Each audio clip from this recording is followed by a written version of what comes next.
অভিযান পরিচালনা করছে? অভিযান ছিল এটা রেগুলার অ্যাক্টিভিটির মধ্যে। সেখানে আশপাশে আরও কয়েকটা জায়গাতে অভিযান চালিয়েছি, আমি মনস্কুলে গিয়েছিলাম। ওই ধারাবাহিকতার প্রেক্ষিতেই মনস্কুতে আসা।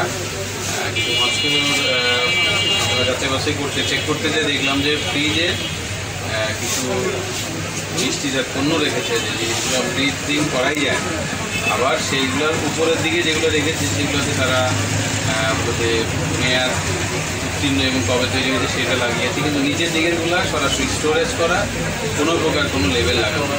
এবং এটা খুব সঙ্গতভাবেই আমি সহ আরও যারা ছিল প্রত্যেকেরই কাছে এটা খুব দৃশ্যমান হয়েছে, বা সকলেই বুঝতে পেরেছে যে এটা তারা ওইখানে ফ্রিজের ভিতরে মিষ্টি, দই বা অন্যান্য মিষ্টিগুলা তারা মানে সংরক্ষণ করে। যখন তাদের প্রয়োজন হয় ঠিক তখন ডিপ ফ্রিজ থেকে বেরিয়ে নর্মাল হলে তখন একটা ট্যাগ লাগায় ডিসপ্লে করে, এরকমটাই মনে হয়েছে। বাদ বাকি আমরা বিএসটিআইকে জানিয়েছি, পেপারসগুলো পাঠিয়েছি।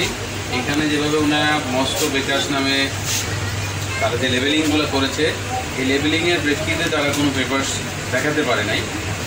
বিএসটিআইয়ের এইখানে যিনি প্রতিনিধি আছে তার কাছে তথ্যগুলো পাঠিয়েছি, তিনি যাচাই বাছাই করে পরে জানাতে পারবেন যে এই পেপারসগুলো ঠিক আছে কিনা, বা আমাদের পেপারসের দিক দিয়ে কোনো ঘাটতি আছে কিনা। আপাতত দৃষ্টিতে আমরা ওনাদের যা দেখেছি, আমাদের মেয়াদোত্তীর্ণ প্রোডাক্টগুলো বিক্রি করছে এবং ওনাদের দায়িত্বের প্রতি অবহেলা ছিল, যে কারণে মানুষের স্বাস্থ্যহানি হতে পারে। এই যে তাদের অসঙ্গতিগুলো, আপনাদের যে অসঙ্গতির এগেন্স্টে আপনি কী পদক্ষেপ গ্রহণ করেছেন আর তাদের জন্য নির্দেশ দিয়েছেন? আমি তার দুটো ভুলকে আমলে নিয়েছি। একটা হলো মেয়াদোত্তীর্ণ প্রোডাক্ট বিক্রি করছে, আর তার অসচেতনতা অথবা তার অবহেলার কারণে যে স্বাস্থ্যহানি হতে পারে, দুটো বিষয়কে আমি আমলে নিয়ে ভোক্তা অধিকার আইনে মোবাইল কোর্ট সম্পন্ন করেছি এবং একই সাথে তাকে সতর্ক করে যাচ্ছি যেন তার এইগুলো সংশোধন করে সুন্দরভাবে ব্যবসা করতে হবে। মূলত এক নামে চাইনি ভিন্ন নামের প্রোডাক্ট বিক্রি করতেছে, এটা কি ফৌজদারি অপরাধ নয়?